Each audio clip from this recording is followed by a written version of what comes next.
Bonjour à tous. Aujourd'hui, on se retrouve dans notre studio pour mettre en évidence des phénomènes hydrauliques, vous présenter des fonctionnalités et également quelques nouveautés. Vous êtes prêts? Alors c'est parti pour un nouvel épisode de la Minute Hydraulique, notre rendez-vous mensuel qui vous dit tout sur l'hydraulique en général. Lorsque la pompe n'est pas monobloc, comme par exemple sur une pompe submersible, il faudra prévoir un élément de liaison entre l'arbre de la pompe et l'arbre du moteur. Cet élément est différent si vous optez pour une transmission directe ou un accouplement poulie-courroie. Mais comment faire le bon choix et quelles en seront les conséquences pour la maintenance?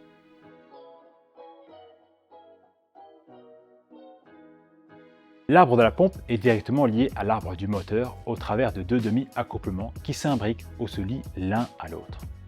Vous pouvez avoir les deux demi-accouplements qui s'imbriquent avec ou sans partie centrale en matériaux souples. Vous pouvez également avoir cette transmission directe avec un pneu de liaison entre les deux demi-accouplements, ce qui permet une tolérance quelque peu plus importante sur l'alignement de ces deux arbres. La transmission directe demande une plus grande précision dans l'alignement de ces deux arbres. Pour cela, il est recommandé d'utiliser un laser qui se monte sur les deux arbres à relier et qui permettra de vérifier précisément l'alignement des arbres horizontalement et verticalement. Des cales de réglage seront installées sous le pied du moteur pour le relever à sa bonne position.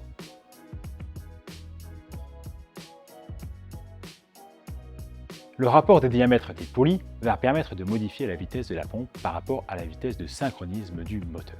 Par exemple, on peut faire tourner un moteur 4 pôles à 50 Hz, donc à 1450 tours par minute, et la pompe tournera à 1000 tours par minute. Vous n'êtes pas obligé d'utiliser un variateur de fréquence si vous faites fonctionner votre pompe sur un débit fixe. L'alignement sera beaucoup plus simple avec ce type de transmission, car il vous suffit d'aligner les poulies. Cela peut se faire à la règle ou à la ficelle pour les poulies. Pour les courroies, leurs tensions peuvent se faire au doigt, mais maintenant, nous avons des outils qui permettent de mieux effectuer ces réglages.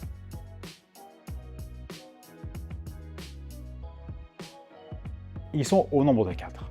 L'alignement poulie-courroie est bien plus simple et plus rapide à réaliser.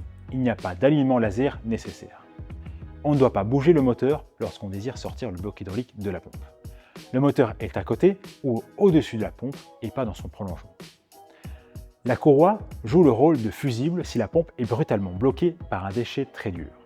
Avec l'accouplement direct, un élément mécanique devra jouer le rôle de fusible.